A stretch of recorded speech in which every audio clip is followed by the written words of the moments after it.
ड्रामे की शुरुआत में हम हान को देखते हैं जहाँ उसकी दादी उसे एक सोही नाम की लड़की के साथ में शादी करने के लिए फोर्स कर रही होती है, जो कि बहुत ही ज्यादा इनोसेंट होती है, जो कि हान के घर और कंपनी में नौकरानी का काम करती है। अब ये सुन करके तो हान पूरी तरीके से फ्रस्ट्रेट हो जाता है और कहता है कि मैं ऐसे ही कैसे मामूली सी मेड से शादी कर लूं जिसे मैं जानता तक नहीं हूँ। इतने में एक गमला हान के ऊपर गिरने वाला होता है जिसे सोही देख लेती है और उसे रोकने के लिए उसकी तरफ दौड़ पड़ती है, जिसकी वजह से वो गमला सोही के ही ऊपर गिर जाता है और वो बेहोश हो जाती है, जिसे हान फौरन से गोद में उठा करके हॉस्पिटल लेकर के भागता है, जहाँ ट्रीटमेंट के कुछ देर के बाद में डॉक्टर सोही का मेडिकल रिपोर्ट लेकर के आते हैं और हान से कहते हैं कि बधाई हो, आप फादर बनने वाले हैं। ये सुन करके तो हान शॉक रह जाता है और कहता है क्या बकवास कर रहे हो। तो डॉक्टर सोही का प्रेगनेंसी रिपोर्ट उसे देते हुए कहता है कि मैं ठीक कह रहा हूँ। अब ये सुन करके तो सोही भी हैरान हो जाती है और यहाँ पर वो सोचने लग जाती है कि इसका मतलब कि वो रात सपना नहीं था, मैंने सच में किसी के साथ में नाइट एक्सपेंड कर लिया था। और अब हमें यहाँ से 1 महीने पहले का सीन दिखाया जाता है जब सोही गाँव से शहर नौकरी के लिए आई थी और पहली बार वो शहर आकर के बहुत ही ज्यादा खुश होती है और युवान कंपनी में इंटर करती है, जहाँ वो रिसेप्शन एरिया में जाकर के बताती है कि मैं यहाँ पर इंटरव्यू देने के लिए आई हूँ, क्या मुझे आज रात यहाँ पर रुकने के लिए कोई जगह मिल सकती है। जिस पर वो गर्ल उसे 89 रूम नंबर का कार्ड देती है और कहती कि आप यहाँ पर रुक सकती हैं। अब ये देख करके तो वो काफी खुश हो जाती है। दूसरी तरफ हम हान को देखते हैं जो कि नशे में धुत होता है, जो कि इस कंपनी का सीईओ था, जिसे उसका असिस्टेंट उसे रूम की तरफ ले जा रहा होता है। लेकिन जैसे वो उसे लेकर के रूम में इंटर करता है, हान के हाथ से 6 नंबर 9 बन जाता है और 86 की जगह 89 में कन्वर्ट हो जाता है। दूसरी तरफ हम सोही को देखते हैं जो कि अपना कार्ड लेकर के 89 रूम नंबर में इंटर कर जाती है। जैसे वो रूम के अंदर इंटर करती है तो पूरी तरीके से हैरान रह जाती है, क्योंकि रूम बहुत ही ज्यादा लग्जरियस था, जिसे देख करके वो सोचने लग जाती है कि लगता है कि वान कंपनी के लोग बहुत ही ज्यादा अच्छे हैं, उनका दिल बहुत ही ज्यादा बड़ा है, जो कि एक इंटरव्यू देने वाली लड़की के लिए इतने अच्छे रूम्स तैयार किए हैं। दूसरी तरफ हम हान के असिस्टेंट को देखते हैं जो कि उसे अच्छी तरीके से बेड पर सेटल कर देता है और धीरे से वहां से निकल जाता है। जिसके बाद में सोही बेडरूम में इंटर करती है, जैसे वैसे ही लाइट्स ऑफ हो जाते हैं, जिसे देख करके वो समझ जाती है कि बड़े बड़े शहरों में लगता है कि बेडरूम में इंटर करते ही ऑटोमेटिक लाइट्स ऑफ हो जाते हैं। अब मुझे जल्दी से सो जाना चाहिए क्योंकि सुबह उठ करके मुझे इंटरव्यू देने के लिए जाना है। और यही सोच करके वो हान के बगल में जाकर के सो जाती है। अब आधी रात में वो जैसे ही पलटती है तो वो हान को टच करती है, जिसे टच करके वो सोचने लग जाती है कि हाँ ये कितना हैंडसम लड़का है, लगता है कि शहर के लड़के बहुत ही ज्यादा हैंडसम होते हैं और मैं तो एक हसीन सपना देख रही हूँ, क्यों ना मैं इस लड़की को किस कर लूँ। एक किस करने में कोई भी बुराई नहीं, क्योंकि ये तो बस एक सपना है। और यही सोच करके वो हान को किस कर देती है। बस फिर होना क्या था, एक किस पाते तो हान भूखे आदमी की तरह उसके ऊपर टूट पड़ता है और यहाँ पर वो दोनों एक दूसरे के साथ में नाइट एक्सपेंड कर बैठते हैं। अगली सुबह सोही की जब आँख खुलती है तो वो सोचती कि मैं कितना अजीब सपना देख रही थी, मुझे इस टाइप के सपने नहीं देखने चाहिए। फिर अचानक से उसे याद आता है कि उसे तो इंटरव्यू देने के लिए जाना है, जिसमें कि वो ऑलरेडी बहुत ही ज्यादा लेट हो चुकी थी। और यही सोच करके वो हान को बिना देखे वहां से भाग खड़ी होती है। कुछ देर के बाद में हान की नींद खुलती है तो वो सोचता है कि कैसा अजीब सपना मैं देख रहा था, मुझे ऐसा क्यों लग रहा था कि कल रात मैंने किसी के साथ में नाइट एक्सपेंड कर लिया है। लगता है कि मेरी एज बढ़ने के साथ साथ मेरा दिमाग भी खराब हो चुका है, इसीलिए मैं इस टाइप के सपने भी देखने लगा हूँ। तभी हान के पास में उसकी दादी माँ की कॉल आती है, जिसे वो फौरन से रिसीव करता है। तो दादी कहती है कि मेरी तो जिंदगी खराब हो गई तुम्हारे जैसा नरक पोता पा करके, जो कि शादी तक करने के लिए तैयार नहीं है। अब मुझे ऐसा लगने लगा है कि तुम अपने असिस्टेंट के साथ में रहते रहते उसे ही डेट करने लगे हो, तभी तुम्हें कोई लड़की पसंद नहीं आती है। ये सुनकर के तो हान काफी परेशान हो जाता है और कहता है कि दादी आप ये कैसी बातें कर रही हैं। तो दादी कहती है कि मैं वो सब नहीं जानती हूँ, मैं अभी के अभी तुमसे कंपनी मिलने के लिए आ रही हूँ। जिस पर हान उन्हें बताता है कि दादी आज मैं अपनी बिजनेस ट्रिप के लिए जा रहा हूँ और मैं पूरे 1 महीने के बाद वापस लौट करके आऊंगा, फिर मैं आपसे इस बारे में बात करूंगा। दूसरी तरफ हम सोही को देखते हैं जो कि भागते हुए रिसेप्शन एरिया पर जाती है और सोचती कि आखिर मेरे पेट में इतनी दर्द क्यों हो रही है। और वो पूछती है कि इंटरव्यू कहाँ हो रहा है, तो गर्ल बताती है कि उस साइड हो रहा है, जहाँ वो फौरन से दौड़ती हुई जाती है। तो देखती कि इंटरव्यू रूम तो खाली हो चुका है क्योंकि सारे इंटरव्यूज कंप्लीट हो चुके थे। जहाँ सोही फौरन से भाग करके मैनेजर के पास जाती है और कहती कि मैं यहाँ पर इंटरव्यू देने के लिए आई। तो मैनेजर बताता है कि पहले से इंटरव्यू के सारे स्टॉल्स भर चुके हैं, अब यहाँ पर इंटरव्यू देने के लिए कोई भी पोस्ट खाली नहीं है। ये सुनकर के तो वो काफी परेशान हो जाती है और हाथ जोड़ते हुए कहने लग जाती है कि मैं यहाँ पर कोई भी काम करने के लिए तैयार हूँ, क्योंकि मेरा ये सपना है कि मैं यहाँ पर काम करूँ। अब उसकी बातें सुन करके मैनेजर कहता है कि ठीक है, मेरे पास में एक पोस्ट अभी भी खाली है जो कि बहुत ही ज्यादा इंपॉर्टेंट है और तुम उसमें अच्छी तरीके से फिट बैठोगी। तो वो कहती कि ठीक है, मैं कोई भी काम करने के लिए तैयार हूँ। और अब हमें यहाँ से 1 महीने के बाद का सीन दिखाया जाता है, जहाँ दादी अपने वादे के मुताबिक कंपनी में इंटर करती है और सोचती कि आज मैं इस बदमाश लड़की को पकड़ करके रहूंगी। 1 महीना पूरा बीत चुका है, अब इसके पास में कोई भी एक्सक्यूज नहीं रहेगा कि ये शादी नहीं करेगा। दूसरी तरफ हम सोही को देखते हैं जो कि सोच रही होती है कि आखिर मुझे इधर भी जितनी उल्टियां क्यों आ रही है और मुझे थका थका से क्यों फील हो रहा है। मैं एक सफाई कर्मी का काम करती हूँ, मेरे लिए अच्छी बात नहीं है कि मैं इस तरीके से बीमार रहूं। और यही सोचते वो लिफ्ट की तरफ जाती है जहाँ दादी भी होती है, जहाँ कुछ लोग जल्दीबाजी में दादी को धक्का दे देते हैं और दादी गिरने वाली होती है, पर सोही फौरन से उन्हें पकड़ लेती है और पूछती है दादी आप ठीक तो है ना, आपको कहीं चोट तो नहीं लगी? तो दादी कहती कि बेटा मैं बिल्कुल ठीक हूँ, लगता है कि वो सब जल्दी में थे इसीलिए उन्होंने देखा नहीं। अब ये सुनकर के सोई सोचती है कि उसे भी जल्दी से ऑफिस में पहुंचना पड़ेगा क्योंकि उसे सफाई करनी है, इसलिए वो कहती कि दादी अब मैं लेट हो रही हूँ इसलिए मुझे जाना होगा। इतना कह करके वो भागती हुई जाती है और हान से सीधा जाकर के टकरा जाती है, जिस पर हान उसे फौरन से पकड़ लेता है और उसे गिरने से रोक लेता है। लेकिन जब उसे देखता है तो वो उसे देखते ही रह जाता है और सोचने लग जाता है कि मुझे ऐसा क्यों फील हो रहा है कि जैसे मैं इसे पहले से जानता हूँ और वो रात मुझे याद आ रही है। अब इन दोनों को साथ में देख करके तो दादी के मन में पुलाव पकने लगता है और वो सोचती है कि दोनों एक दूसरे के साथ में कितने अच्छे लग रहे हैं और ये लड़की भी बाय नेचर बहुत ही ज्यादा काइंड हार्टेड है। जहाँ सोई कहती है कि माफ करिएगा मैं लेट हो रही हूँ, इतना कह करके वो वहाँ से भाग खड़ी होती है। असिस्टेंट कहता है कि जरा इस सफाई कर्मी की हिम्मत तो देखो, बॉस से आकर के टकरा गई। इतनी पर दादी उसे पीछे से एक थप्पड़ लगाती है और कहती कि वो मेरी पोती बहू है, तुम्हारी हिम्मत भी कैसी होगी उसे सफाई कर्मी कहने की। ये सुनकर के तो हान पूरी तरीके से शॉक रह जाता है और कहता है क्या कहा आपने? तो दादी कहती है कि जो तुमने सुना मैंने वही कहा, अब से वो मेरी पोती बहू है, मैंने उसे तुम्हारे लिए सिलेक्ट किया है और वैसे भी अब मैं तुम्हारे झांसे में नहीं आने वाली हूँ। तुम हमेशा बिजनेस ट्रिप का बहाना करके भाग खड़े होते हो, लेकिन अब मैं तुम्हें भागने नहीं दूंगी। मैं तब तक इसी कंपनी में रहने वाली हूँ जब तक कि तुम उस लड़की से शादी नहीं कर लेते हो। जिस पर हान कहता है कि दादी आप कैसा मजाक कर रही है, कंपनी कोई मजाक की जगह नहीं है। दूसरी तरफ हम सोही को देखते हैं जो कि हान के ऑफिस की सफाई कर रही होती है और सोच रही होती है कि मैंने सपना देखा था कि जब मैं बड़े शहर में आकर के जॉब करूंगी तो किसी अच्छे पोस्ट पर रहूंगी, लेकिन मैं तो यहाँ पर आकर के साफ सफाई का काम करने लगी हूँ। लेकिन कोई बात नहीं है, मैं एक दिन अपनी काबिलियत के दम पर कुछ बड़ा करके दिखाऊंगी। वैसे 1 महीने से मैं इस ऑफिस की सफाई कर रही हूँ, लेकिन आज तक मैंने यहाँ के सीईओ को नहीं देखा है और मैंने सुना है कि जो लोग अपना काम ईमानदारी से नहीं करते उनके साथ में वो बहुत बुरा करते हैं। अच्छा ही हुआ कि मैं आज तक उनसे नहीं मिली हूँ। इतना सोच करके वो अपना काम करने लगती है। तभी वहाँ पर हान एंटर करता है, जिसे देख करके वो सोचती कि तो वही इंसान है जिससे कि मैं अभी थोड़ी देर पहले टकराई थी और यहाँ पर उसे इस बात का एहसास होता है कि यही मिस्टर हान है। अब हान उसे देख करके तो बहुत ही ज्यादा हैरान रह जाता है और उसके सर में दर्द होने लगता है, जिसे ऐसा देख करके वो सोचने लग जाती है क्या मैंने कोई बहुत बड़ी गलती कर दी है? अब तो लगता है कि मेरा काम तमाम है, ये मेरी सैलरी काट लेंगे या फिर मुझे नौकरी से निकाल देंगे। अभी वो ये सब सोच ही रही होती है तो हान उससे पूछता है क्या हम इससे पहले कभी मिले हैं? क्या उस रात तुम ही मेरे साथ में थी? अभी वो ये सब सोच ही रहा होता है, तब तक तो दादी बीच में बोल पड़ती कि जल्दी से इससे शादी कर लो। अब ये सुन करके तो उन दोनों को सदमा ही लग जाता है। हान कहता है कि दादी कहीं आप पागल तो नहीं हो गई है, मैं इस लड़की से शादी नहीं करूंगा। तो दादी कहती है कि आखिर तुम इससे शादी क्यों नहीं करना चाहते हो? इतनी सुंदर लड़की हो और इतनी प्यारी सी दिखती है और वैसे भी तुम किस आधार पर शादी करने से मना कर रहे हो? तुम 30 साल की हो गए हो, क्या तुम्हारी लड़की मून पर से उतर करके आएगी? तो हान कहता है कि दादी मैं इस लड़की का नाम तक नहीं जानता हूँ और आप चाहती कि मैं इससे शादी कर लूँ? तो दादी कहती है कि वैसे भी तुम्हारी लाइफ में कौन सी बहुत ही ज्यादा लड़कियां हैं जिन्हें तुम जानते हो, शादी के बाद में इसे जानते रहना। इतना कहकर के वो सोही से उसका नाम पूछती है, जहाँ सोही फौरन से उन्हें अपना नाम बताती है। तो दादी कहती है कुछ दिन के बाद में तुम मेरे पोते से शादी करने जा रही हो। अब ये सुनकर के तो हान पूरी तरीके से फ्रस्ट्रेट हो जाता है और कहता है कि दादी बस बहुत हुआ। इतने पर हान के सर पर एक गमला गिरने वाला होता है, पर सोही देख लेती है और फौरन से हान की तरफ दौड़ पड़ती है और उसे बचाने के चक्कर में वो गमला जाकर के सीधा सोही के सर से टकरा जाता है, जिसकी वजह से वो बेहोश हो जाती है। तो दादी कहती है कर दिया ना तुमने बंटाधार, मेरी बहू को तुमने चोट लगवा दिया, अब जल्दी से इसे हॉस्पिटल लेकर के जाओ। जिस पर हान फौरन से उसे गोद में उठा करके हॉस्पिटल लेकर के भागता है, जहाँ कुछ देर के बाद में डॉक्टर आते हैं और हान से कहते हैं कि बधाई हो। ये सुनकर के हान कहता है कि आप मुझे किस बात की बधाई दे रहे हैं? तो डॉक्टर कहता है क्योंकि सोही प्रेग्नेंट है, अब आपको अपनी वाइफ का अच्छे से ख्याल रखना चाहिए। ये सुनकर के तो सोही काफी परेशान हो जाती है और इसे इस बात का रियलाइज होता है कि वो रात कोई सपना नहीं था, उसने वाकई में किसी के साथ में नाइट स्पेंड कर लिया था। और अब कहानी प्रेजेंट में आती है,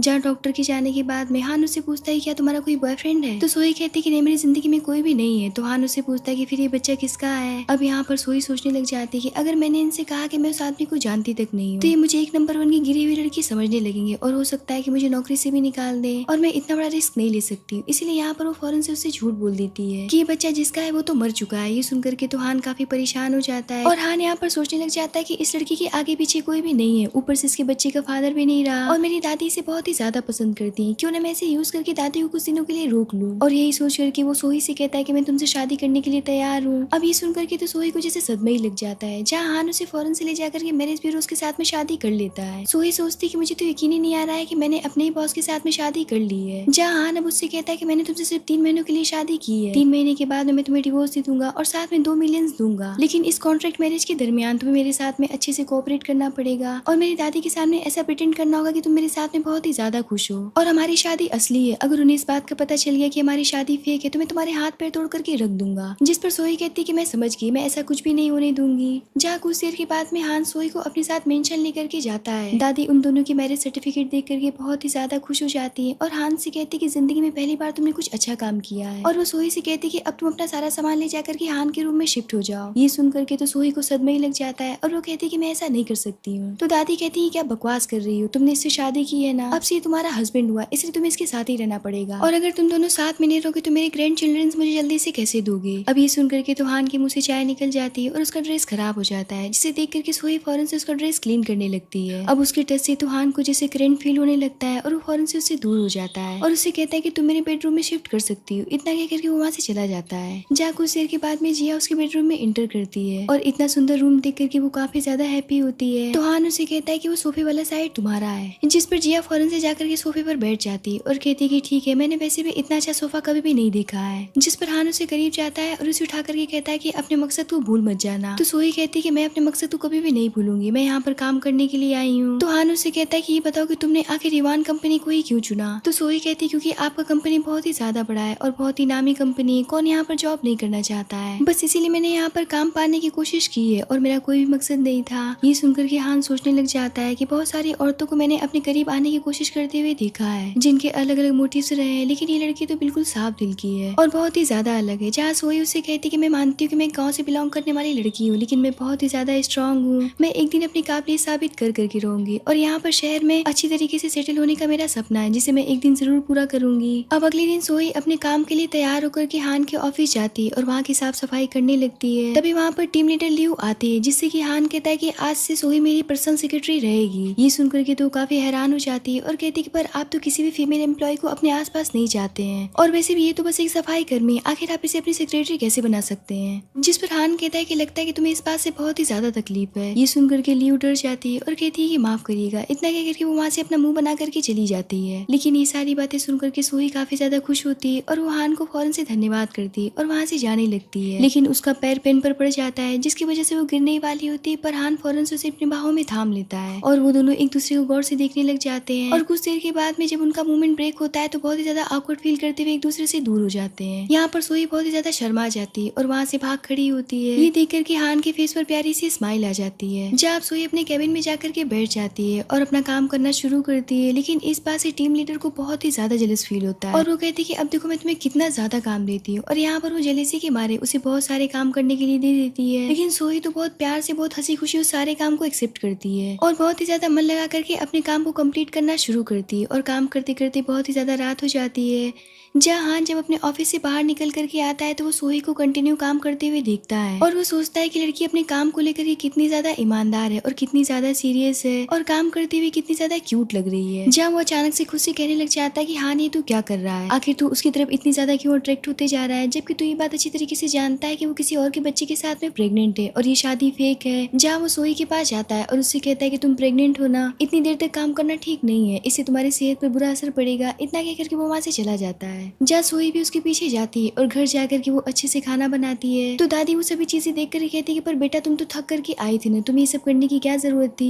यहाँ पर वो हान से कहती कि देखा तुमने, तुम्हारी किस्मत कितनी अच्छी है जो कि तुम्हें सोही जैसी वाइफ मिली है। वैसे मैंने तुम्हारे लिए एक बहुत ही बढ़िया सा सूप तैयार करवाया है, क्योंकि तुम 30 साल के हो गए और अब जाकर के तुम्हारी शादी हो रही है। मैं चाहती हूँ कि तुम अच्छे अच्छे फूड्स खाओ ताकि जल्दी से मुझे ग्रैंड चिल्ड्रंस दे सको। ये सुन करके तो हान का फेस एम्बैरेसमेंट से भर जाता है और जिया भी काफी ज्यादा परेशान हो जाती है। जहाँ हान कह देता है कि सोही पहले से प्रेग्नेंट है दादी, इसलिए आपको ये सब करने की कोई भी जरूरत नहीं है। अब ये सुन करके तो सोही के फेस का रंगत उड़ जाता है कि इन्होंने क्या किया। जहाँ दादी भी सदमे में चली जाती है और कहती है क्या कहा तुमने, बहू प्रेग्नेंट है। अब तो दादी की खुशी का कोई भी ठिकाना नहीं रहता है और वो फौरन से सोही के पास जाती है और कहती है कि तुम इस तरीके से बैठने की ज्यादा देर तक जरूरत नहीं है, मैं तुम्हें तुम्हारे रूम तक पहुंचा देती हूँ। तो हान कहता है कि दादी आप परेशान मत होइए, मैं इसे लेकर के जा रहा हूँ। जहाँ हान सोही को अपने साथ लेकर के रूम में चला जाता है। अब दादी तो इतनी ज्यादा खुश होती है कि वो खुद अपने हाथ से सोही के लिए सूप बनाने के लिए चली जाती है। इधर रूम के अंदर आने के बाद में सोही हान से कहती है आखिर आपने दादी से मेरे प्रेगनेंसी के बारे में क्यों बताया। तो हान कहता है कि मैं चाहता हूँ कि तुम्हें अच्छी डाइट मिले और दादी तुम्हारी देखभाल करे क्योंकि तुम प्रेग्नेंट हो। सोही तो उसे देखी जा रही होती है और सोचती है कितने हैंडसम है, लेकिन सबसे बुरी बात तो ये कि बहुत ही ज्यादा कोल्ड हार्टेड है। लेकिन मुझे ऐसा क्यों लगता है इन्हें देख करके बार बार की उस रात वाला लड़का इनसे मैच करता है जिसे मैंने अपने सपने में देखा था। इतनी पर हान उसे करीब आता है और कहता है कि आज से तुम मुझे हस्बैंड कहोगी क्योंकि मैं नहीं चाहता हूँ कि दादी को जरा सा भी शक हो। इतना कह करके वो वहाँ से चला जाता है। जहाँ सोही खुद में बड़बड़ाने लग जाती है कि जब ये शादी फेक कि तो मैं आपको आखिर हस्बैंड क्यों कहूंगी। तभी उसके पास में उसकी बेस्ट फ्रेंड की कॉल आती है जो कि उससे पूछती है कि तुम अच्छे से शहर में सेटल हो गई या नहीं। तो सोही उसे बताती है कि मुझे एक बड़ी कंपनी में जॉब मिल गई है। तो उसकी फ्रेंड कहती है कि मुझे सब कुछ पता है। ये सुनकर के सोही थोड़ी सी परेशान हो जाती है और उससे पूछने लग जाती है क्या तुम्हें ये बात पता है कि मैं प्रेग्नेंट हूँ। ये सुनकर के तो उसकी फ्रेंड के होशी उड़ जाते हैं और वो कहती है क्या कहा तुमने, तुम प्रेग्नेंट आखिर कैसे हो गई। यहाँ पर सोही अपने फ्रेंड के सामने सारी बातें बताना शुरू करती है किस तरीके से वो होटल रूम में चली गई थी और रात के अंधेरे में उसने एक अनजान आदमी के साथ में नाइट स्पेंड कर लिया और वो तो उस आदमी को जानती तक नहीं है और ना ही उसका फेस देखा था उसने। इधर दादी सूप लेकर के उसके रूम के बाहर आती है और सोही की सारी बातें सुन लेती है और उन्हें यहाँ पर समझ में आ जाता है कि शायद वो हान के बच्चे के साथ में प्रेग्नेंट नहीं है और इस बात को लेकर के वो काफी ज्यादा टेंशन में चली जाती है। मेट कहती कि पर ये बात तो ठीक नहीं, इससे तुम्हारी फैमिली की बदनामी हुई। तो दादी कहती कि मुझे ऐसा नहीं लगता है कि सोही एक कैरेक्टरलेस टाइप की लड़की है। जिस पर मेट कहती कि पर अब इस बात को कंफर्म करने के लिए आपके पास बस एक ही उपाय बच गया है कि आप उनका डीएनए टेस्ट करवा ले। दादी कहती कि तुमने बिल्कुल सही कहा, कल मैं उसे किसी बहाने से हॉस्पिटल लेकर के जाऊंगी। जहाँ वो इसी प्लान के मुताबिक सोही को अपने साथ हॉस्पिटल लेकर के जाती। अब उन्हें इतनी ज्यादा टेंशन में देख करके सोही कहती कि दादी आप इतनी परेशान क्यों हैं? ये तो मेरा एक रूटीन चेकअप है। तो दादी कहती कि तुमने सही कहा, जिसके बाद में सोही अंदर चली जाती। अब कुछ देर के बाद में डॉक्टर बाहर आते हैं और बताते कि रिपोर्ट कल तक आ जाएगा। तो दादी कहती कि ठीक है। जहाँ चेकअप होने के बाद में सोही अपनी कंपनी चली जाती, पर उस चेकअप की वजह से उसके पेट में कंटिन्यू दर्द फील होने लगता है और दर्द बहुत ही ज्यादा बढ़ने लगता है। लेकिन इतने पर लियो आकर के ढेर सारी फाइल उसके टेबल पर पटक देती है और उससे कहती कि इन सबको जितनी जल्दी हो सके उतनी जल्दी कंप्लीट कर देना। जिस पर सोही दर्द भरी आवाज में कहती कि ठीक है मैं कर दूंगी। तो लियो उसका फेस देख कर कहती काम से बचने के लिए बीमार पड़ने की नाटक करने की कोई भी जरूरत नहीं है, आधे घंटे के अंदर ये सारा काम पूरा हो जाना चाहिए। इतना कहकर के वो जैसे ही मुड़ती है सोही फर्श पर गिर करके बेहोश होने लगती है, जिसे देख करके ऑफिस के लोग परेशान हो जाते हैं। पर लियो अभी भी उसके ऊपर काम को लेकर के चिल्लाने लगती है और कहती कि नाटक करना बंद करो। तभी वहाँ पर हान आ जाता है, जिसे देख करके लियो कहती कि देखिए ने बॉस, ये कामचोर लड़की है जो कि काम से बचने के लिए बेहोश होने का नाटक कर रही है। हान उसकी बातों को इग्नोर करता है और सोही के पास जाता है और उसे उठा करके उसकी कंडीशन देखता है। सोही उससे बताती है कि मुझे बहुत ही ज्यादा दर्द हो रहा है और दर्द बर्दाश्त नहीं हो रहा है, जिस पर हान उसे फौरन से अपनी गोद में उठा करके हॉस्पिटल लेकर के जाता है, जहाँ डॉक्टर आकर के बताते कि माँ और बच्चा बिल्कुल ठीक है। वो तो कल आपकी दादी माँ इन्हें यहाँ पर डीएनए टेस्ट के लिए लेकर के आई थी, जिसकी वजह से सारी प्रॉब्लम इन्हें हो रही, इन्हें थोड़ी सी रेस्ट की जरूरत है, बिल्कुल ठीक हो जाएंगी। अब ये सुनकर के तो उन दोनों के होश ही उड़ जाते हैं, जहाँ डॉक्टर बताता है कि मैंने आपका रिजल्ट आपके मेंशन में भिजवा दिया है। अब ये सुनकर के तो उन दोनों को दूसरा झटका लगता है और वो दोनों वहाँ से भाग खड़े होते हैं। डॉक्टर सोचता है कि रिपोर्ट तो 100% मिस्टर हान से मैच करता हुआ आया है और ये बच्चा भी उन्हीं का है, फिर ये दोनों इस तरीके से रिएक्ट क्यों कर रहे हैं जैसे कि बच्चा मिस्टर हान का ना हो। इधर दादी रिपोर्ट लेकर के बैठी होती है, तभी वो दोनों पागलों की तरह भागते दौड़ते वहाँ पर पहुँचते हैं, जहाँ दादी इन दोनों को देख करके काफी खुश हो जाती है और बहुत प्यार से इन्हें बैठने के लिए कहती है, जहाँ वो सोही से कहती है कि बेटा मैं तुम्हें कुछ देना चाहती हूँ। ये सुन करके तो उन दोनों का खून ही सूख जाता है, क्योंकि उन दोनों को लगता है कि अब दादी डीएनए रिपोर्ट के बारे में बात करने वाली है। और यहाँ पर सोही समझ बैठती कि अब तो उसे अपनी जॉब से हाथ धो देना पड़ेगा और हान बेचारा तो बिल्कुल परेशान हो जाता है और दादी से कह बैठता है कि दादी अब जैसा सोच रही है वैसा कुछ भी नहीं है, मैंने सोही को इन सभी चीजों के लिए फोर्स किया था। अब ये सुन करके तो दादी फायर हो जाती है और उसे मारते हुए कहने लग जाती है कि नालायक कहेंगी, तुम्हारी इतनी हिम्मत जो तुमने सोही के ऊपर खुद को फोर्स करने की कोशिश की, आज तुमने हमारी फैमिली का नाम मिट्टी में मिला दिया। मुझे नहीं पता था कि तुम इतने बड़े राक्षस निकलोगे। जिस पर सोही उन्हें रोकते हुए कहती कि दादी प्लीज इन्हें राक्षस मत कहिए, ये मेरा बहुत ख्याल रखते हैं, ये मेरे हस्बैंड है। जिस पर दादी कहती कि बेटा तुम इतनी भोली भाली कैसे हो सकती हो, ये राक्षस नहीं तो और क्या है जिसने तुम्हें जबरदस्ती प्रेग्नेंट बना दिया। ये सुन करके तो हान और सोही का फेस देखने लायक होता है, क्योंकि दादी ने हान की बातों को किसी और वे में ले लिया था। सोही दादी से पूछती कि दादी क्या आपने डीएनए रिपोर्ट देख लिया। जिस पर दादी कहती कि बेटा प्लीज मुझे माफ कर देना, मुझे तुम्हारे ऊपर शक नहीं करना चाहिए था, पर तुम इस नालायक को डिफेंड नहीं कर सकती हो। अब दादी का इतना कूल जवाब सुन करके तो वो दोनों रिलैक्स हो जाते हैं, क्योंकि उन्हें ऐसा लगने लगता है कि दादी ने रिपोर्ट देखा ही नहीं, पर दादी तो रिपोर्ट पहले से ही देख चुकी थी और उन्हें पता था कि ये बच्चा हान का ही है। जहाँ दादी अब अपना जेट कंगन निकाल करके सोही को देती है और कहती कि मेरे परिवार की निशानी है जो कि यहाँ की बहुएं पहनती है, और वो हान से कहती कि अगर तुमने सोही को परेशान करने की कोशिश भी की तो मैं तुम्हारी टांगे तोड़ करके रख दूंगी। जिस पर हान कहता है कि दादी मैं समझ गया। इतना कह करके वो सोही को अपनी गोद में उठा करके बेडरूम की तरफ चला जाता है। ये देख करके तो दादी काफी खुश हो जाती है। इधर हान सोही को लेकर के अपने बेडरूम में जाता है और डॉक्टर के दिए हुए ऑयल को निकाल करके उसे दिखाता है और बताता है कि अगर तुम प्रेगनेंसी के दौरान इसे लगाओगी तो तुम्हें स्टेज मार्क्स नहीं पड़ेंगे, चलो चुपचाप से लेट जाओ, मैं तुम्हें इसे लगाता हूँ। ये सुनकर के तो सोही का फेस एम्बैरेसमेंट से भर जाता है और वो कहती है कि मैं खुद से कर लूंगी। जिस पर हान कहता है कि देखो मैं तुम्हारा हस्बैंड हूँ, ये मेरा काम है और अब मैं दादी से और बात नहीं सुनना चाहता हूँ। इतना कह करके वो उसकी शर्ट को उठाने लगता है। इतनी पर वहाँ पर दादी आ जाती है। अब तो इस सिचुएशन को देख करके उन्हें फिर से गलतफहमी हो जाती और वो हान को पकड़ करके कहती कि तुम ऐसे नहीं मानोगी, अभी मैं तुम्हारा लफंगागिरी निकालती हूँ। इतना कह करके दादी हान को खूब पीटती है। हान बेचारा कहता रह जाता है कि दादी आपको कोई गलतफहमी हो गई है, मैंने ऐसा कुछ भी नहीं किया है। लेकिन दादी तो उसकी एक बात नहीं सुनती है और लास्ट में हान को एक जोरदार थप्पड़ जड़ देती है। अब इतना पीटने के बाद में तो हान का फेस पूरी तरीके से सूज जाता है। जहाँ सोही बैठ करके बहुत प्यार से उसके फेस को सेक रही होती होती है। अब हान फ्रस्ट्रेट होकर के उससे पूछता है क्या तुम मुझे सारी सच्चाई बताओगी कि आखिर तुम प्रेग्नेंट कैसे हुई और ये बच्चा किसका है। मुझसे झूठ बोलने की हिम्मत भी मत करना इस बार। जहाँ सोही एक एक करके उस रात वाली बात उसे बताने लगती है। सोही की हर एक बात हान से मैच कर रही होती है और वो यहाँ पर सोचने लग जाता है कि कैसा इत्तेफाक है, क्योंकि मेरे साथ में इस तरीके का इंसिडेंस हो चुका है जिसे मैंने एक सपना समझ रखा है, क्या वो सच्चाई भी हो सकता है। अभी वो ये सब सोच ही रहा होता है तभी वहाँ पर दादी सूप लेकर के आ जाती है और सोही को बहुत प्यार से सूप देती है और हान को तो ऐसे देखती है जैसे कि उन्होंने अपने दुश्मन को देख लिया हो। अगली सुबह दादी सोही के लिए बहुत प्यारे प्यारे ड्रेस मंगवाती हैं, जिसे देख करके तो सोही हैरान रह जाती है क्योंकि वो सारे ड्रेस बहुत ही ज्यादा महंगे थे, जिसे देख करके उसे चक्कर आने लगता है और वो दादी से कहती है कि दादी मैं आपसे इतने महंगे कपड़े नहीं ले सकती हूँ। तो दादी कहती है कि बेटा ये तो एक छोटी सी सॉरी है मेरी तरफ से, क्योंकि मैंने तुम्हारे ऊपर शक किया था और तुम्हारे बिना परमिशन के तुम्हारा डीएनए टेस्ट भी करवाया। अब दादी का इतना प्यार दुलार देख करके सोही सोचने लग जाती है कि दादी मेरे ऊपर कितना ज्यादा भरोसा करती है और मुझसे कितना प्यार करती है। लेकिन जिस दिन दादी को सच्चाई पता चलेगा उस दिन उन्हें कितना बड़ा सदमा लगेगा और उनका दिल टूट जाएगा। इधर हान ये सब देख करके सोचने लग जाता है कि दादी सोही से हद से ज्यादा प्यार करने लगी है, पर हमारी शादी तो बस एक कॉन्ट्रैक्ट मैरिज है, अगर सोही सच में मेरी वाइफ बन जाती तो ये इतना भी बुरा नहीं होगा। जहाँ हान सोही से कहता है कि दादी इतने प्यार से तुम्हारे लिए सब लेकर के आई है, जाकर के इन ड्रेस को तुम्हें ट्राई करना चाहिए। तो सोही उसकी बात मान करके कपड़े लेकर के वहाँ से ट्राई करने चली जाती है। अगले दिन सोही जब ऑफिस जाती है तभी वहाँ पर लीव आती है और कहती है कि तुम्हारे जैसी गाँव की गरीब देहाती लड़की इतने महंगे ब्रांडेड कपड़े कब से पहनने लग गई, ऊपर से कुछ दिनों के अंदर ही तुम नौकरानी से सीधा बॉस की सेक्रेटरी बन गई, इतनी जल्दी तरक्की तो गलत तरीके से ही किया जा सकता है। अब ये सुनकर के ऑफिस के सभी लोग सोही को लेकर के तरह तरह की बातें करने लगते हैं। लियो कहती है कि मुझे ऐसा क्यों लगता है कि तुम किसी अमीर आदमी की मिस्ट्रेस बन गई हो और यहाँ पर आकर के जरूर तुमने मेरे बॉस को सेड्यूस करने की कोशिश की है। तुम्हारे जैसी पछले लड़कियां अपने आसपास का भी माहौल खराब कर देती हैं और मेरे बॉस तो इस टाइप की औरतों से सख्त नफरत करते हैं। जिस पर सोही कहती है कि मैं एक बहुत ही ईमानदार लड़की हूँ जो कि यहाँ पर आकर के बहुत मेहनत करके अपना काम करती है, इसीलिए मेरे बारे में इस टाइप के शब्दों को उपयोग करने से पहले 100 बार सोच लेना। लेकिन लियो तो एकदम से जलन में पागल हो जाती है और कहती है कि इस लड़की को यहाँ से निकाल करके बाहर फेंक दो। इधर हान अंदर से खड़ा होकर के देखता है कि बाहर कुछ बवाल चल रहा है, इसलिए वो फौरन से बाहर जाता है और पूछता है कि आखिर यहाँ पर चल क्या रहा है। जिस पर लियो फौरन से कहती है कि बॉस देखिए ना, ये यहाँ पर वर्क प्लेस पर ऐसे कपड़े पहन करके आ रही है, इसका पूरा मकसद है आपको सीड्यूस करके फंसाने का, इसीलिए मैंने इसे जॉब से निकाल दिया है। हान कहता है कि आखिर ये अधिकार तुम्हें किसने दिया है। अब ये सुन करके तो लियो का मुंह ही बंद हो जाता है और वो कुछ भी नहीं कह पाती है। हान कहता है कि तुम्हारी हिम्मत भी कैसे होगी सोही के कपड़ों को लेकर के उसके कैरेक्टर को जज करने की, कल से तुम दोनों को जॉब पर आने की कोई भी जरूरत नहीं है। अब ये सुन करके तो लियो उसके सामने गिड़गिड़ाने लगती है, पर हान उसकी एक बात नहीं सुनता है और सोही को अपने साथ लेकर के ऑफिस के अंदर चला जाता है, जहाँ सोही उसे बताती है कि मैंने ऐसी कोई भी गलती नहीं की थी, सब मिलकर के पता नहीं क्यों मुझे बुली करने लग गए थे। तो हान कहता है कि अब से तुम्हें कोई भी बुली नहीं करेगा, मैं तुम्हारे साथ में हूँ। ये सुनकर के सोही के दिल में हान को लेकर के फीलिंग उमड़ने लगती है, लेकिन फिर वो सोचती कि तो बस एक कॉन्ट्रैक्ट मैरिज है, मुझे हान के बारे में ज्यादा नहीं सोचना चाहिए और मैं तो हान के लायक भी नहीं हूँ। और यही सोच के वो उससे कहती कि जब हमारा कॉन्ट्रैक्ट मैरिज खत्म हो जाएगा तो आपको मेरे लिए इस टाइप की परेशानी कभी भी नहीं उठानी पड़ेगी। इस बात पर हान गुस्से से उससे कहता है कि तुम्हें इतनी जल्दी मुझे अपनी लाइफ से बाहर निकालने का। जिस पर सोही कहती है कि आप कैसी बातें कर रहे हैं, हमारी दुनिया बिल्कुल अलग है, कहाँ मैं गरीब गाँव की लड़की, ऊपर से आपके लायक भी नहीं हूँ। इस बात पर हान उसे गुस्से से पकड़ करके कहता है कि जरा फिर से ये बात दोहराना। इतने पर वहाँ पर यान आती है जो कि हान की बचपन की लवर थी और वो सोही को देख कर ही कहती है कि ये अगली औरत कौन है और तुम इसके साथ में क्या कर रहे हो। ये सुनकर के सोही वहाँ से जाने लगती है तो हान उसे रोक कर कहता है कि सोही मेरी वाइफ है। ये सुनकर के तो यान को सदमा ही लग जाता है और वो कहती है कि तुम मेरे साथ में ऐसा कैसे कर सकते हो, हम एक दूसरे के साथ में पले बड़े, मैं अब्रॉड पढ़ाई करने के लिए क्या चली गई, तुमने तो किसी और से ही शादी कर ली। तो हान कहता है कि पर अब यही सच्चाई है, इस बात को जितनी जल्दी हो सके उतनी जल्दी एक्सेप्ट कर लो। इस बात पर यान भड़क जाती है और कहती है कि हमारी फैमिली के तुम्हारे साथ में कितने अच्छे रिलेशन है, मेरे फादर की कंपनी के साथ में तुम्हारे अच्छे टाई अप है, भला तुम ऐसी लो क्लास की लड़की के साथ में शादी कैसे कर सकते हो, जरूर इस लड़की ने तुम्हें फंसाया, मैं अभी के पीछे धक्के मार करके बाहर फेंकती हूँ। जिस पर हान कहता है कि बस बहुत हुआ, मैं तुम्हें आखिरी वार्निंग दे रहा हूँ, अगर तुमने मेरी वाइफ की और ज्यादा इंसल्ट की तो मुझसे बुरा कोई भी नहीं होगा। ये सुनकर के यान कहती है कि ठीक है, मैं भी देखती हूँ कि तुम इस बोरिंग लड़की के साथ में कितने दिन रह पाते हो, तुम्हें एक न एक दिन मेरे पास वापस लौट करके तो जरूर आना पड़ेगा। इतना कह करके वो गुस्से से वहाँ से चली जाती है। हान सोही से कहता है कि उसकी बातों पर ध्यान मत देना, तो सोही कहती है पर मुझे ऐसा क्यों लगता है कि वो आपको सच में बहुत लाइक करती है। जिस पर हान कहता है कि पर मैं उसे लाइक नहीं करता हूँ। ये सुनकर के सोही सोचती है कि मुझे हान से दूर रहना चाहिए, इससे पहले कि मैं इनके प्यार में बहुत बुरी तरीके से पड़ जाऊँ। और वो यहाँ पर बहाना करती कि मुझे बहुत जरूरी काम है। इतना कह करके वो हान से दूर चली जाती है, जहाँ हान कहता है कि सोही क्या तुम मेरी रियल वाइफ बनोगी। और यहाँ पर वो कॉन्ट्रैक्ट पेपर को देख करके सोचता है कि मैं तुम्हें डिवोर्स नहीं देना चाहता हूँ। इधर सोही बाहर आकर के सोचती कि आखिर मैं हान के लिए इतना ज्यादा क्यों फील करने लगी हूँ, मैं तो उनकी फेक वाइफ हूँ ना, फिर वो मेरी इतनी साइड क्यों लेते हैं। यहाँ तक कि उन्होंने आज यान को भी भगा दिया मेरे लिए। ये सब होने के बाद में दोनों जब घर जाते हैं तो सोही देखती कि हान अभी भी उससे गुस्सा है, इसीलिए वो उससे पूछती है कि अभी भी आप मुझसे नाराज हैं। जिस पर हान कहता है क्या तुम्हें नहीं पता है कि मैं किस बात को लेकर के गुस्सा हूँ। तो सोही कहती है कि मुझे ऐसा लगता है कि आप यान को लेकर के गुस्सा है, आपको उसे बता देना चाहिए था कि हमारी कॉन्ट्रैक्ट मैरिज है। इस बात को लेकर के अब हान बहुत बहुत ही ज्यादा फ्रस्ट्रेट हो जाता है और कहता है कि तुम मेरे साथ में इतने समय से हो, क्या तुम्हारे दिल में मेरे लिए कोई फीलिंग नहीं है। ये सुनकर के सोही बीते हुए पलों को याद करने लग जाती है कि हान उसका कितना ख्याल रखता है और वो यहाँ पर सोचती है कि फीलिंग तो आपके लिए बहुत ही ज्यादा है मेरे दिल में, मैं तो आपसे प्यार भी करने लग गई हूँ, पर मैं किसी और के बच्चे के साथ में प्रेग्नेंट हूँ, मैं आपके बारे में सोच भी नहीं सकती हूँ, आपने मेरे लिए बहुत कुछ किया है, अब मैं और आपके लिए परेशानी नहीं खड़ी करना चाहती हूँ। जहाँ हान अब उसकी चुप्पी देख करके और भी ज्यादा फ्रस्ट्रेट हो जाता है और कहता है कि तुम बेड पर सो जाओ, मैं सोफे पर सोने जा रहा हूँ। इतना कह करके वो सोफे पर ही सो जाता है। अगले दिन सोही जब ऑफिस जाती है तो वो देखती है कि एक आदमी चक्कर खा करके गिरने वाला होता है, इसलिए वो फौरन से उसके पास जाती है और मदद के लिए पूछती है। तो बताता है कि मेरा शुगर लो हो गया है, जिस पर सोही उसे फौरन से एक कैंडी निकाल करके देती है और उसकी मदद करने के बाद में वो ऑफिस के अंदर चली जाती है। जहाँ कुछ देर के बाद में असिस्टेंट उसी आदमी को लेकर के अंदर आता है और सभी एम्प्लॉय के सामने बताता है कि इनका नाम जियांग है, आज से हमारे डिजाइनिंग विभाग के न्यू डायरेक्टर हैं। जहाँ जियांग सोही को देख करके पहचान जाता है और कहता है कि हम फिर से मिल गए, अगर आज आपने मेरी मदद न की होती तो आज मैं यहाँ पर ना होता, वैसे क्या हम दोपहर का लंच एक साथ कर सकते हैं। इतने पर वहाँ पर हान आ जाता है और उसकी ये बात सुन करके तो उसकी जलेसी और गुस्से का कोई भी ठिकाना नहीं रहता है। जहाँ वो चिल्ला करके कहता है कोई कहीं भी नहीं जाएगा। जहाँ जियांग उसे देख करके फौरन से अपना हाथ मिलाने के लिए आगे बढ़ाता है, लेकिन हान तो उसे बहुत बुरी तरीके से इग्नोर कर देता है और कहता है कि इतने सारे प्रोजेक्ट पड़े हैं, पहले उस काम को पूरा करो, कोई कहीं भी नहीं जाएगा। इतना कह करके वो गुस्से से वहाँ से चला जाता है। पर जियांग तो जियांग था, वो कहता है कोई बात नहीं है, ऑफिस से छूटने के बाद में हम साथ में डिनर पर चलेंगे। तो सोही खुशी खुशी हाँ कर देती है। जहाँ दोपहर में लंच के लिए हान सोही को अपने ऑफिस के अंदर बुलाता है और बहुत प्यार से उसे लंच सर्व करता है। ये सब देख करके तो सोही काफी ज्यादा खुश होती है और इसी बीच में वो उसे जियांग के साथ डिनर पर जाने के लिए परमिशन मांगती है, लेकिन ये सुनकर के हान का मूड बहुत बुरी तरीके से खराब हो जाता है और उसे परमिशन नहीं देता है। जहाँ रात होती है हम देखते हैं कि वो भी सोही के साथ जाने के लिए तैयार हो जाता है, जिसे देख करके सोही कहती है कि जियांग ने सिर्फ मुझे ट्रीट दिया था ना कि आपको। तो हान कहता है कि उस डिनर के पैसे मैं पेड करूंगा। ये सुनकर के सोही सोचती है कितनी जिद्दी इंसान है। अब कुछ देर के बाद में सोही और हान जैसे ही रेस्टोरेंट में पहुंचते हैं, जियांग तो हैरान हो जाता है और हान से कहता है कि मुझे उम्मीद नहीं थी कि आप भी आएंगे। तो हान कहता है कि मैं तो बस बॉस होने के नाते यहाँ पर आया था ताकि मैं देख सकूं कि आखिर यहाँ पर चल क्या रहा है। जिस पर जियांग कहता है कि आप कब से एम्प्लॉयज को लेकर के इतनी चिंतित होने लग गए। जिस पर हान कहता है कि जब से तुमने कंपनी ज्वाइन की है और लोगों को ट्रीट देना शुरू किया है। जहाँ सोही फौरन से बीच में कूद पड़ती है और कहती है कि अब मुझे भूख लगी है। ये सुन करके दोनों शांति से बैठ जाते हैं और किसी तरीके से शांति से डिनर निपट जाता है। पर बाहर आकर के सोही को ठंड लगने लगती है, जिस पर जियांग फौरन से अपना जैकेट निकाल करके उसे देने ही वाला होता है, पर हान उससे पहले सोही को अपना जैकेट पहना देता है और उसे अपने साथ लेकर के चला जाता है। उसका ऐसा बिहेवियर देख करके तो जियांग भी काफी ज्यादा दंग रह जाता है। वहीं हान सोही को लेकर के घर पहुंचता है तो सोही तो काफी ज्यादा नींद में होती है और रास्ते में उसकी गोद में ही सो जाती है। और हान उसे जैसे ही रूम के अंदर लेकर के जाता है, सोही कहने लग जाती कि लगता है कि आज भी मैं कोई सपना देख रही हूँ। तो हान कहता है कि आज तुम कोई भी सपना नहीं देख रही हो, देखो आंखें खोल करके मैं तुम्हारे सामने हूँ। जिस पर सोही कहती कि आपको पता है मैं आपसे बहुत ही ज्यादा प्यार करने लगी हूँ, पर इस प्यार का क्या फायदा, हमारी शादी तो फेक है ना, ऊपर से ये बच्चा भी आपका नहीं है। काश ये बच्चा आपका होता और ये शादी नकली ना होती तो मुझे आपसे दूर न जाना पड़ता। ये सुनकर के हान कहता है कि अगर मैं कहूँ कि मैं सच में तुमसे शादी करना चाहता हूँ और इस बच्चे को अपनाना चाहता हूँ। ये सुनकर के सोही कहती कि आप इस दुनिया के सबसे बेस्ट पर्सन है। इतना कहकर के वो उसे बहुत प्यार से किस करती है, जिस पर होना क्या था हान भी उसे डीपली किस करने लग जाता है। अगले दिन सोही की जब आँख खुलती है तो हान उससे पूछता है कि तुम ठीक तो हो ना, कल रात तुम्हें फीवर हो गई थी जिसकी वजह से तुम बेहोश हो गई थी।